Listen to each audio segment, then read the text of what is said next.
So I have only worked at one school as a sub that has provided me with a lesson plan that is as lengthy and as detailed as the template that we received. Um, this was at a school that I subbed for over a month, covering a sixth grade class, sixth grade math and science class that didn't have a teacher the whole year. And the first day that I did cover, the school was really short staffed, so the vice principal that gave me the lesson plan actually gave it to me as students were walking in and didn't have time to sit down and go over it with me. Pretty much just said, for the first two periods, just roll with it and figure what I can do with it, and that we would meet later. So she gave it to me, and I remember it was pretty thick and there was a lot of information on it. I was super overwhelmed because I didn't know what all this stuff was, what I was supposed to do with it. You know, I thought I was going to give something that said, okay, this is what we're going over, and these are the steps that you need to do, and how you're going to present it. So I remember looking at that and being like, oh, what am I supposed to do with this? We did eventually meet, and she pretty much told me to kind of ignore a lot of it. You know, as a sub, I wasn't supposed to be too worried about a lot of the information that was on the lesson plan. I don't recall, the only difference that I think between the two, the lesson plan that I worked with and the template that I received, I don't think there was a reflection section in the lesson plan that I worked with. I think I would have remembered if I saw that section. I think it's a unique. I don't ever think I saw a reflection section on any lesson plans that I've used. So I could only assume that that wasn't there. However, aside from that experience, the school that I'm currently at, that I've been there for a little bit over maybe 3 months now, they provide lesson plans that are a lot more smaller, very much so condensed, and I would say they only provide only provide the information that is needed to present to the class or for the lesson. So it has a summary, it has skill and concepts, the materials, the assessments, and differentiations, as well as kind of the introduction, the guided practice, the closing, and all that. But that's pretty much it. It doesn't go into much detail other than that. I do believe that these lesson plans do come from some sort of it comes from a company, and the teachers don't actually create them themselves. I think they're pulled directly from a book. So I do believe within this book there's probably a lot more information provided, but just not on the lesson plans that I guess we use during class.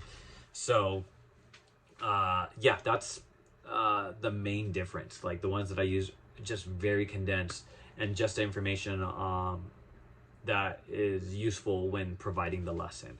So, but aside from that, the three elements that I think that I will find challenging with the lesson plans, with the one that we were provided, I definitely think that this section of reflection will probably be my most challenging.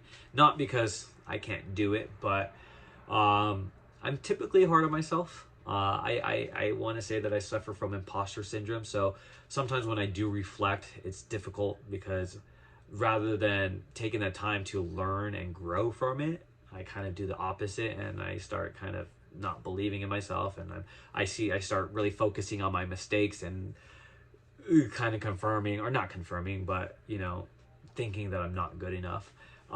So I think that's going to be my challenge, is really using that section to grow, as opposed to kind of, you know, pick myself apart. So yeah, that's definitely number one thing that's probably going to be the most challenging. The other sections that I think will be challenging would probably be the very first part about how is theory applied to the lesson. I don't know anything really about theory, so hopefully with the courses that we take, we get a little bit more into it. That way I know how to properly do this section. Like I said, I'm not too familiar with theory and how it really applies to the classroom. So I'm really interested. And no, I'm sure once I am more informed, this section would be a little bit easier. But as of right now, no idea what I would do for that section. And the last part would probably be the differentiation section as well. I'm not too familiar with, I mean, maybe it's just because lack of experience, but how to really accommodate the lesson or modify the lesson to, you know, accommodate to students of different abilities. You know, I would say I could maybe provide stuff for students for maybe a more on the lower section and maybe a little bit at the higher, but that middle ground of what to provide that is effective kind of scares me. I'm not too familiar or I'm not sure how to go about that. Like I said, where it's effective for the students. So yeah, those are my 3 things that I'm kind of I feel like I'm going to be challenged on, but know that, you know, with time I will learn and I'll be able to kind of to be able to do it without finding it challenging. So that's it. All right, thanks guys.